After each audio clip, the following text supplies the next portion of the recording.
Let's clap together for our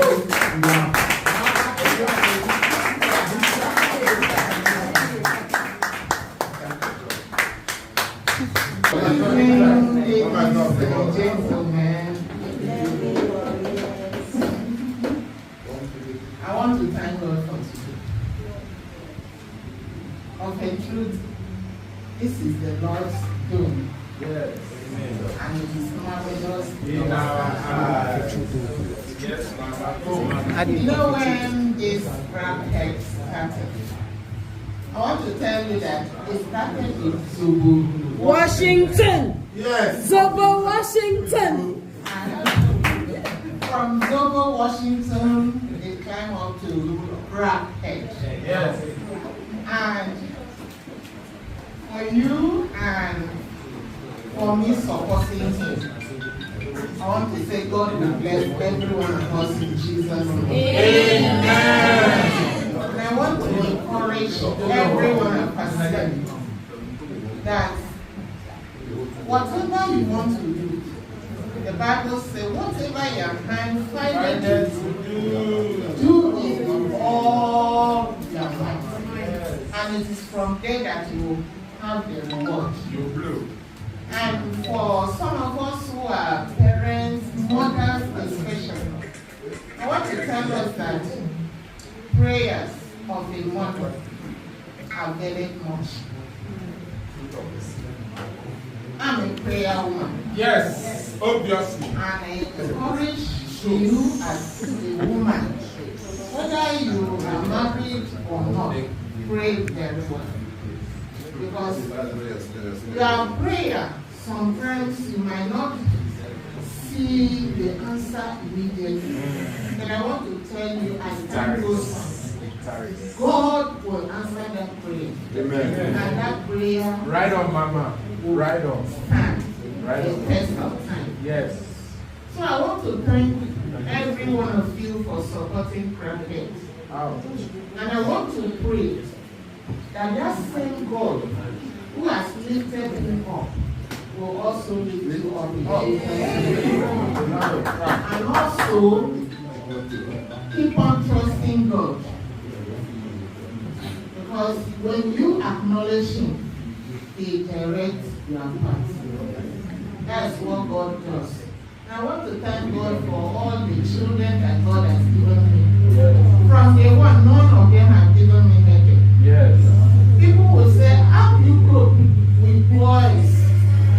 4 boys. And a girl.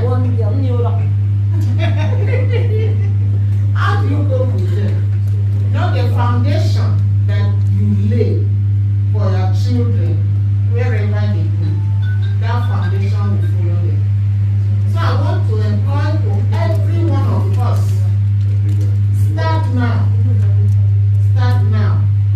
Whether you are married or not, I started very early, especially on marriage.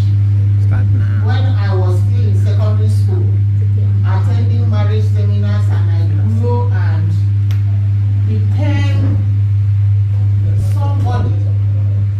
Because one thing in marriage, whether boy or girl, man or woman, of course, marriage is not for boys, it's not for girls, it's for matured mind.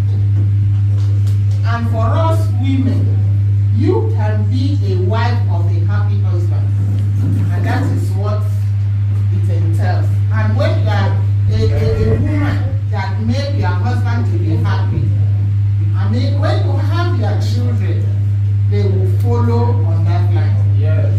So I want to thank every one of us here that whatever your hand find it to do it with all your might. And God in heaven will support whatever you are doing in Jesus' name.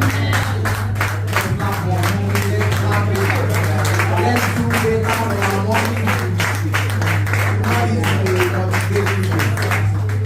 If I want to do my own motivation now,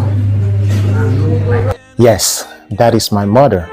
She left us on the 2nd of February 2024. So the video you just watched was a speech she gave when we had the Crackhead conference in Calabar on the 11th of February 2023. So it makes it exactly 1 year after she gave that speech that my mom passed. And I'm so very happy that I had the opportunity to go to Nigeria last year as of when I went, because if I postponed for any reason my journey to Nigeria in 2023, probably the last time I would have seen my mom would have been in 2017 when I first visited Nigeria after 2007, since I left the country. So I want to talk about what actually led to my mom's death and how she passed and what I saw. And what you're about to hear right now, I never told it to anyone. And the reason I'm making this post as the first post on Crackhead since we were banned in January is because I want to honor my mother as the first person I'm going to be talking about since the ban. As you can see in the video, my mom was wearing a Crackhead. She, I would say, was my best supporter, was the best supporter of Crackhead, to the point that she even subscribed on our YouTube channel and commented and was sharing. That's how my mom was. If she wants to do something, she does something. And most especially, she never joked in contributing to the lives or in the lives of her children. My mom has been suffering from cancer for a long time, in fact for more than 10 years. Ever since I was born, I grew up to meet my mom suffering. When I'm talking about suffering, I'm not talking about poverty, I'm talking about illness, sickness, health-wise.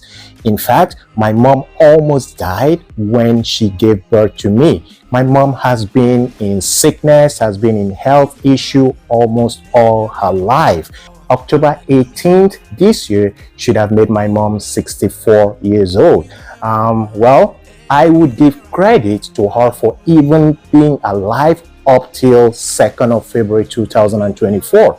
So my mom has been undergoing series of health issues.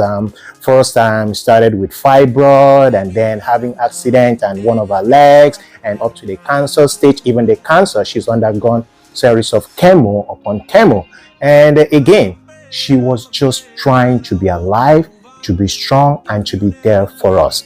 In December, my mom sent me a voice note telling me, "My son, I don't think I can be able to bear it any longer.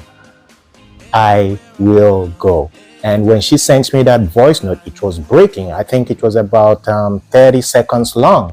I sent a message to my sister, who as at then was in Lagos. I told her, whatever you have to do, I want you to go back to Calabar. I want you to be with her so that when she sees you, maybe that will give her strength. She will be strong.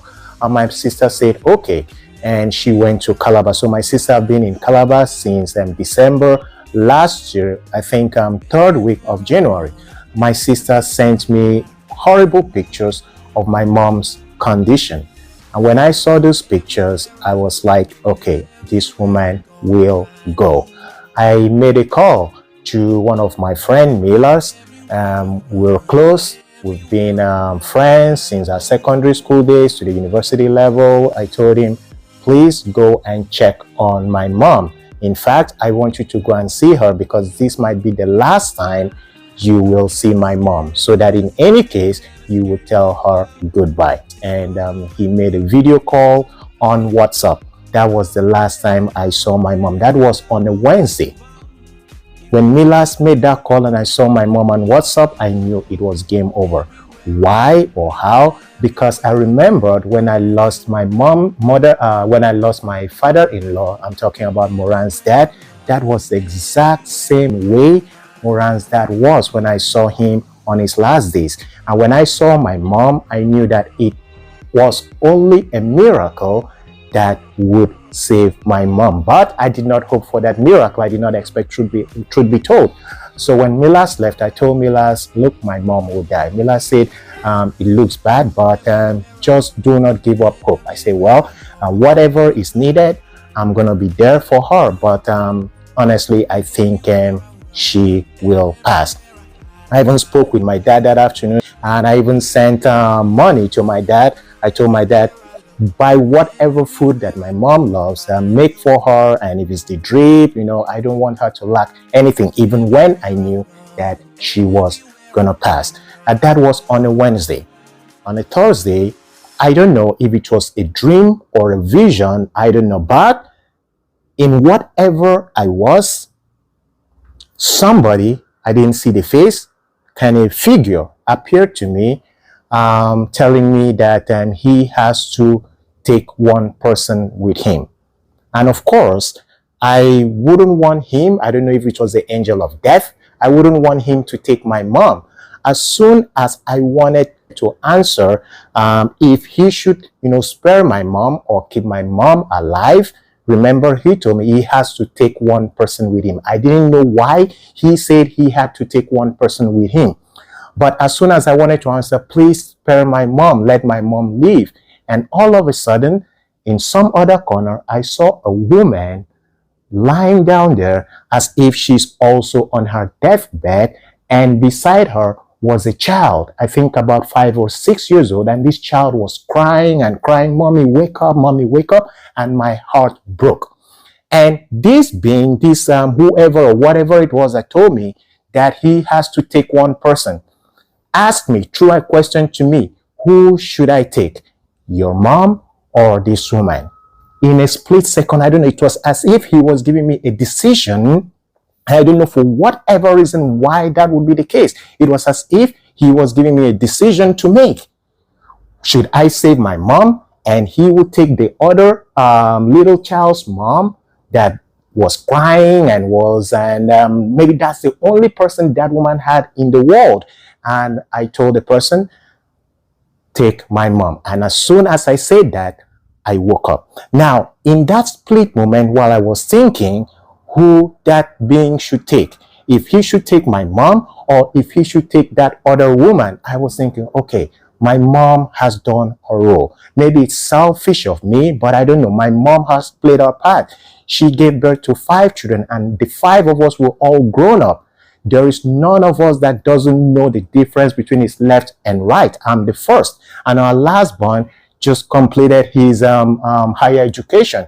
Whereas there's this woman here who has a 5-year or a 6-year-old child crying. Maybe she is the only person that child has. If I am that selfish to tell this creature to take this other woman and spare my mom and save my mom, then who would raise this 5-year-old child?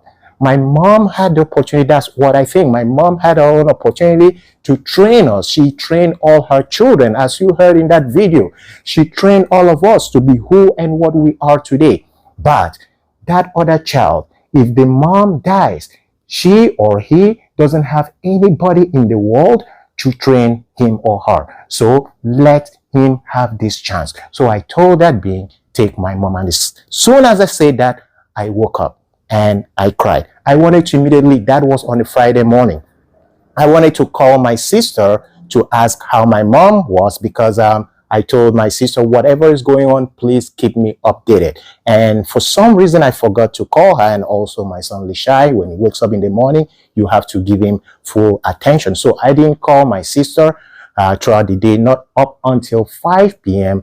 when she called. When she called, actually, I knew that was it, because I already saw it.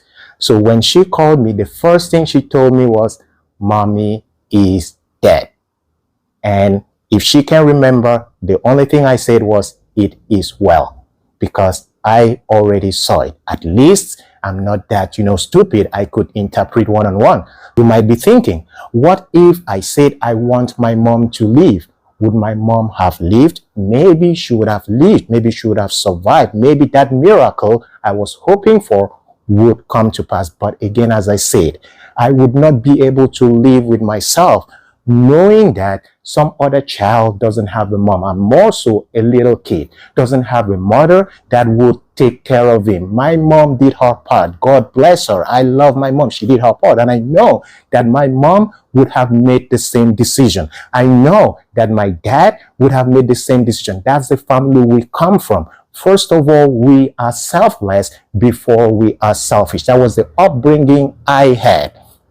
day. So to my family, to my younger ones, I know you might be offended if this is what actually that dream meant. You might be offended, but I want you guys to be strong. I want you guys to take care of yourselves. Know that whatever you are today, the place you are in life today, who you are today, it is rightly because of our mom. She was loving, she was caring, she was wonderful, and she wouldn't want us to hurt other people. That was why I made the decision I made.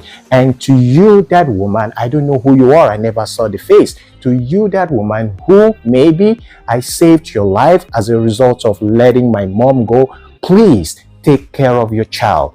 Take care of your children. I don't know, that was the only child I saw. Make sure that you will show that child all the love he or she needs in this world. And to all of us who have lost our loved ones, I want to let you guys understand that there is nothing we can do for our parents. Yes, you might say that you've done everything and you've done your best.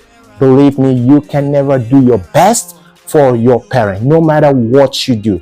They are the ones that do the best. They are the ones that do the best things for us. All we can do is to try to make them comfortable in life. Before I conclude this, I just want to tell you guys a parable of Kisa Gotami. There was a young queen or a princess who lost her child. And because of this, she was inconsolable. Nobody could comfort her. She was crying. In fact, she almost went crazy, almost went mad because of the pain of losing her child. So one day she visited a Buddhist and asked this Buddhist, why did my child die? Please, can you pray to Buddha to bring back my child? This pain is too much. And the Buddhist told this lady he will pray to Buddha to raise back her child, but on one condition: if she can find in a family where there was no loss either of a father or a mother of a relation, then he himself, Buddha, will raise her child back from the dead. So the woman went to the village and knocked at every door, asking every family if they lost someone, and everyone lost one or two person in their family. That was when the woman realized that she wasn't alone. As much as she thought she was suffering, other people are suffering. So what am I to tell you guys today? My mom may have gone. I am not the first person. My family is not the first person that have lost a mother. And your family isn't the first person that has lost a loved one.